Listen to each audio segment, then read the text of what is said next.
Good morning ninth Hindi medium के student. आज हम सामाजिक विज्ञान में अर्थशास्त्र में अध्याय 3 निर्धनता एक चुनौती पढ़ेंगे। निर्धनता यानी गरीबी। तो इस अध्याय में हम जानेंगे कि निर्धनता क्या है और उसके अलग अलग कारणों के बारे में भी जानेंगे। जो स्वतंत्र भारत के सम्मुख एक सर्वाधिक कठिन चुनौती है। जो निर्धनता है वो क्या है? एक हमारा जो भारत देश है उसके सम्मुख एक बहुत बड़ी चुनौती शुरू से ही रही है। उदाहरणों द्वारा इस बहुआयामी समस्या की चर्चा करने के पश्चात यह अध्याय सामाजिक विज्ञानों में निर्धनता के प्रति दृष्टिकोण की भी चर्चा करता है। अब मनुष्य एक सामाजिक प्राणी है।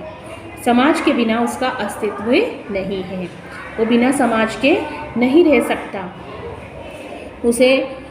उसकी आवश्यकताएं इतनी अधिक है कि उसे किसी न किसी तरह से एक दूसरे की ज़रूरत पड़ती ही है।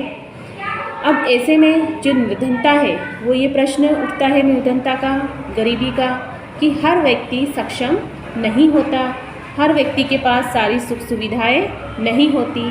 और भारत एक ऐसा देश है जहाँ पर निर्धनता एक सबसे बड़ी क्या है? चुनौती रहा है। भारत तथा विश्व में निर्धनता की प्रवृत्तियों को निर्धनता रेखा की अवधारणा के माध्यम से समझाया गया है। निर्धनता के कारणों एवं सरकार द्वारा किए गए निर्धनता निवारण के उपायों की चर्चा की गई है।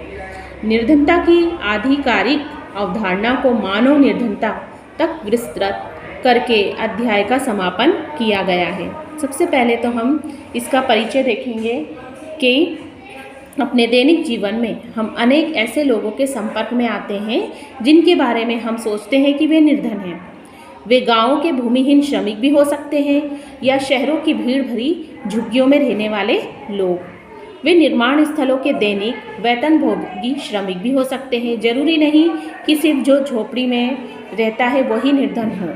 जो पक्के मकानों में रहता है, वेतनभोगी होता है, वो श्रमिक भी निर्धन हो सकता है।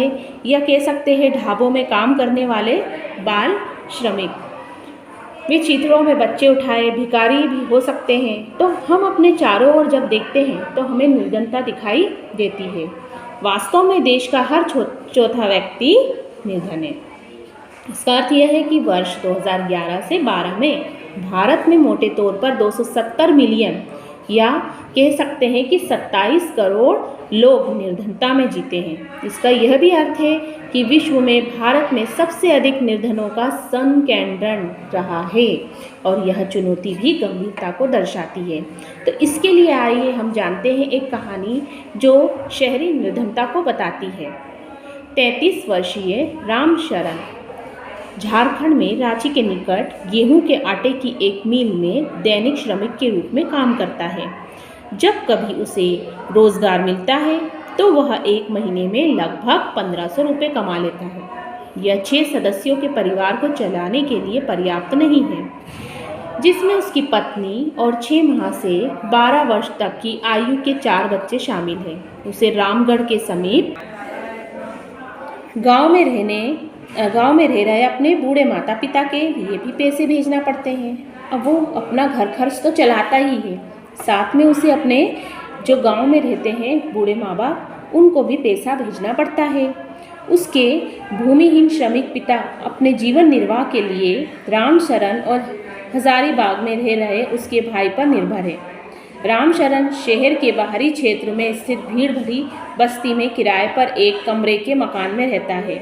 यह ईंटों और मिट्टी के खपड़ों से बनी एक काम चलाऊ झोपड़ी है। उसकी पत्नी संता देवी कुछ घरों में अंशकालीन नौकरानी का काम करती है। अब ये क्या रहता है? ईंट और मिट्टी के खपड़ों में एक काम चलाऊ उसकी झोपड़ी है जिसमें वो अपने परिवार के साथ रहता है। इसकी जो पत्नी है वो भी क्या करती है? घर में सबके घर जा जाकर घरों का काम करती है। उसे कितने रुपए मिलते हैं? 800 रुपये। वो दिन में 2 बार दाल चावल या अल्प भोजन जुटा लेती है, पर यह उन सब के लिए काफ़ी पर्याप्त नहीं होता। उसका बड़ा बेटा परिवार की आय में वृद्धि के लिए चाय की एक दुकान में एक सहायक का काम करके 300 रुपये कमा लेता है। उसकी 10 साल की बेटी छोटे बच्चों की देखभाल करती है। कोई भी बच्चा स्कूल नहीं जाता। उनमें से प्रत्येक के पास 2 जोड़े फटे पुराने कपड़े ही हैं। नए कपड़े तभी खरीदे जाते हैं जब पुराने बिल्कुल पहनने योग्य नहीं रहते। जूते पहनना विलासिता है। छोटे बच्चे अल्प पोषित रहते हैं। जब वो बीमार होते हैं तो उन्हें चिकित्सा की कोई सुविधा नहीं मिलती। अब शहरों में रहकर भी देखा जाए तो क्या है, वो गरीब ही है। मतलब उसकी जीविका का निर्वाह वो इस तरह से नहीं कर पाता कि उसे सारी सुख सुविधाएं मिले। ये तो था शहरी निर्धनता। अब हम पढ़ेंगे ग्रामीण निर्धनता। लखा सिंह उत्तर प्रदेश के मेरठ के पास एक गांव में रहता है। उसके परिवार के पास कोई भी भूमि नहीं है, इसलिए वो क्या करता है, बड़े किसानों के लिए छोटे छोटे काम करता है। उसका काम अनियमित होता है, आय भी वैसी नहीं मिलती उसको। कई बार तो पूरे दिन मेहनत करने के बदले उसे 50 रुपये ही मिल पाते हैं। खेतों में पूरे दिन मेहनत करने के बाद उसे वस्तु के रूप में कुछ किलोग्राम गेहूँ, दाल और थोड़ी सी सब्जी मिल जाती है, जिससे वो अपने घर का भरण पोषण करता है। 8 सदस्यों का परिवार हमेशा 2 वक्त का भोजन भी जुटा नहीं पाता। लखा सिंह गांव के बाहर एक कच्ची झोपड़ी में रहता है। परिवार की महिलाएं पूरा दिन खेतों में चारा काटने और खेतों से जलाने की लकड़ियां बीनने में ही गुजार देती हैं। उसके पिता की जो तपेदिक के मरीज थे, चिकित्सा के अभाव में 2 वर्ष पूर्व मृत्यु हो गई। उसकी माँ अब उसी बीमारी से ग्रस्त है। उसका जीवन भी धीरे धीरे क्षीण हो रहा है। यद्यपि गांव में एक प्राथमिक विद्यालय है, लखा वहाँ भी नहीं गया।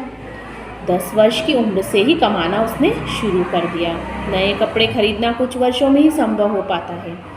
यहाँ तक कि परिवार के लिए साबुन और तेल भी एक विलासिता की चीज़ मात्र है।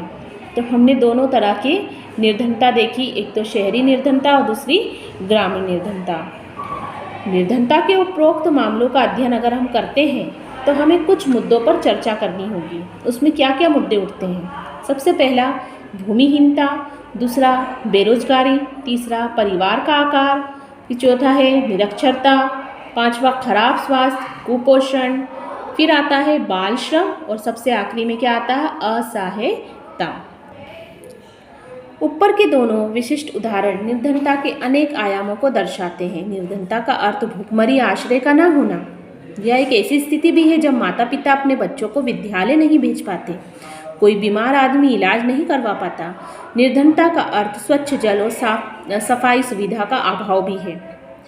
इसका अर्थ नियमित रोजगार की कमी भी है, न्यूनतम शालीनता स्तर का अभाव भी कह सकते हैं। असहायता की संभावना के साथ उनका जीना। निर्धन लोग ऐसी स्थिति में रहते हैं जिसमें उनके साथ खेतों, कारखानों, सरकारी कार्यालयों, अस्पतालों, रेलवे स्टेशनों और लगभग सभी स्थानों पर दुर्व्यवहार होता है।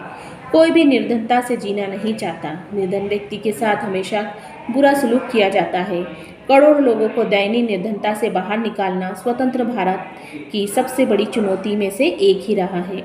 महात्मा गांधी हमेशा इस बात पर बल दिया करते थे कि भारत सही अर्थों में तभी स्वतंत्र होगा जब यहाँ का सबसे निर्धन व्यक्ति भी मानवीय व्यथा से मुक्त होगा, उसे भी सारी सुख सुविधाएं मिलेगी और उसका हर काम सफल होगा। सामाजिक वैज्ञानिकों की दृष्टि से देखा जाए तो निर्धनता क्या है, ये हम पढ़ेंगे। निर्धनता के अनेक पहलू हैं। सामाजिक वैज्ञानिक उसे अनेक सूचकों के माध्यम से देखते हैं। सामान्यतया प्रयोग किए जाने वाले सूचक वे हैं जो आय और उपभोग के स्तर से संबंधित हैं। लेकिन अब निर्धनता को निरक्षरता स्तर, कुपोषण के कारण, रोग प्रतिरोधी क्षमता की कमी, स्वास्थ्य सेवाओं की कमी, रोजगार के अवसरों की कमी, सुरक्षित पेयजल एवं स्वच्छता तक पहुँच की कमी आदि जैसे अन्य सामाजिक सूचकों के माध्यम से भी देखा जाता है। सामाजिक अपवर्जन और असुरक्षा पर आधारित निर्धनता का विश्लेषण अब बहुत सामान्य होता जा रहा है। सामाजिक अपवर्जन इस अवधारणा के अनुसार निर्धनता को इस संदर्भ में देखा जाना चाहिए कि निर्धनों को बेहतर माहौल और अधिक अच्छे वातावरण में रहने वाले संपन्न लोगों की सामाजिक समता से अपवर्जित रहकर केवल निकृष्ट वातावरण में दूसरे निर्धनों के साथ रहना पड़ता है।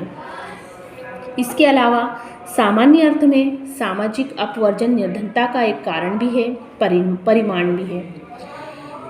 परिणाम क्या हो सकता है कि मोटे तौर पर यह एक प्रक्रिया है जिसके माध्यम से व्यक्ति या समूह उन सुविधाओं, लाभों, अवसरों से अपवर्जित रहते हैं जिनका उपभोग दूसरे उनके अधिक अच्छे करते हैं। इसके अलावा एक विशिष्ट उदाहरण भारत में जाति व्यवस्था की कार्यशैली है, जिसमें कुछ जातियों के लोगों को समान अवसर से अपवर्जित रखा जाता है, दूर रखा जाता है।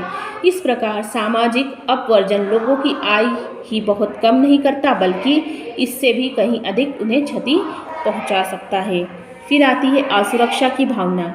निर्धनता के प्रति असुरक्षा एक माप है जो कुछ विशेष समुदायों जैसे पिछड़ी जाति के सदस्य या व्यक्तियों जैसे कोई विधवा, शारीरिक रूप से विकलांग व्यक्ति, भावी वर्षों में निर्धन होने या निर्धन बने रहने की अधिक संभावना जताता है। निर्धारण परिसंपत्तियों, शिक्षा, स्वास्थ्य, रोजगार के अवसरों के रूप में जीविका खोजने के लिए विभिन्न समुदायों के पास उपलब्ध विकल्प भी होते हैं। इसके अलावा प्राकृतिक आपदाएं जैसे भूकंप, सुनामी, आतंकवाद आदि मामलों में इन समूहों के समक्ष विद्यमान बड़े जोखिम के आधार पर किया जाता है। अतिरिक्त विश्लेषण इन जोखिमों से निपटने की उनकी सामाजिक और आर्थिक क्षमता के आधार पर किया जाता है। वास्तव में जब सभी लोगों के लिए बुरा समय आता है, चाहे कोई बाढ़ हो, भूकंप हो या नौकरियों की उपलब्धता में कमी हो, दूसरे लोगों की तुलना में अधिक प्रभावित होने की बड़ी संभावना का निरूपण ही असुरक्षा है। तो इस प्रकार से ये बड़ी संभावना का निरूपण ही असुरक्षा है। तो यहाँ तक आपको इस पाठ को पढ़ना है और समझना है और उसके प्रश्न उत्तर कॉपी में नोट करना है।